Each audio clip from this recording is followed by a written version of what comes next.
এইভাবে আপনারা আমাদেরকে সংস্কারের কলা দেখাচ্ছেন। আসর করেছে আপনার যে ডিসেম্বর থেকে জুনের ভিতরে এর মধ্যে বলতে থাকতে হবে, ডিসেম্বরের আগেই নির্বাচন দিতে হবে বাংলাদেশের মানুষের দাবি। শুনে রাখুন মাননীয় সংস্কার কমিশনের নেতৃবৃন্দ, ইনক্লুডিং মাননীয় প্রধান উপদেষ্টা, সংস্কার কমিশনে আপনারা নিজেদের মতো করে যে সমস্ত সংস্কার সংবিধানে চান সেই সংস্কারগুলো জাতিকে মেনে নিতে হবে। এই ইগু কেন আপনারা লালন করেন?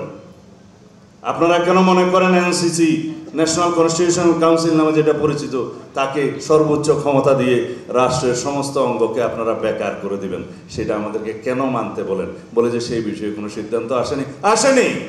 আমরা আমাদের কথা বলেছি যে এনসিসি একটি অনির্বাচিত বিষয় এবং তাদের হাতে রাষ্ট্রের সমস্ত অঙ্গের ক্ষমতা কোনো একটা সময়ে যখন সংসদ থাকবে না, সেই সময়ে তারা যখন এক্সারসাইজ করবে, তাকে চারজন, তার মধ্যে প্রেসিডেন্ট একটু ইনডাইরেক্টলি নির্বাচিত, বাকি সবই অনির্বাচিত, তাদের কাছে আপনি পুরো রাষ্ট্রের জিম্মা দিয়ে দেবেন?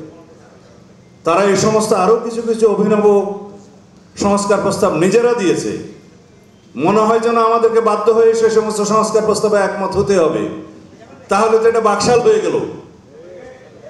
যদি সংস্কারের সমস্ত প্রস্তাবের মধ্যে আমরা একমত হওয়ার জন্য আপনারা কন্টিনিউয়াসলি পার্সু করতে থাকেন এবং ব্লেম দিতে থাকেন যে এখনো পর্যন্ত এই বিষয়ে ঐকমত হয়নি।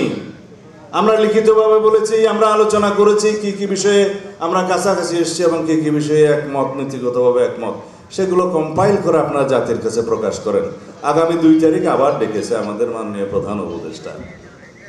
ভাবটা আমরা বুঝছি এরকম, আনুষ্ঠানিকতা আয়োজনের কোনো কমতি নেই, কিন্তু কাজের কোনো খবর নেই।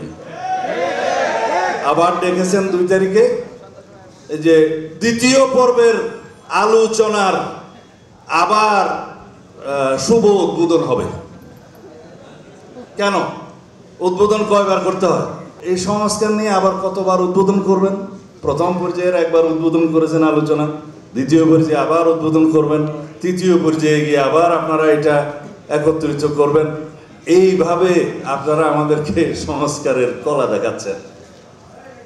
সংস্কার হবে, সংস্কার আমাদের প্রধানতম এজেন্ডা। তার চাইতেও বেশি জোরে বিচার হবে ফ্যাসিবাদীদের বিরুদ্ধে, যারা মানবতা বিরোধী অপরাধে জড়িত ছিল। সবাইকে কাঠগড়ায় নিয়ে আসা হবে আমাদের সর্বোচ্চ এজেন্ডা। কিন্তু নির্বাচন বাংলাদেশের মানুষকে এই ডিসেম্বরের মধ্যে দিবেন বলে যে আপনি আশ্বস্ত করেছিলেন আমাদের সামনে, পরবর্তীতে আপনি সরে গেলেন, সেটা ঠিক করেন নাই। নির্বাচন বিলম্বিত হওয়ার একটিও কারণ নাই, আপনার সামনে যুক্তি নাই কেন আপনি ডিসেম্বরের বাইরে যেয়ে নির্বাচন দিবেন, সেটার পক্ষে একটিও যুক্তি নাই। কিন্তু শুধু বলেন ডিসেম্বর থেকে জুন। কেন? আসর করেছে আপনার যে ডিসেম্বর থেকে জুনের ভিতরে এর মধ্যে বলতে থাকতে হবে, ডিসেম্বরের আগেই নির্বাচন দিতে হবে বাংলাদেশের মানুষের দাবি, আমাদের দাবি। একটি কারণও নাই ডিসেম্বরের বাইরে নির্বাচন যাওয়ার।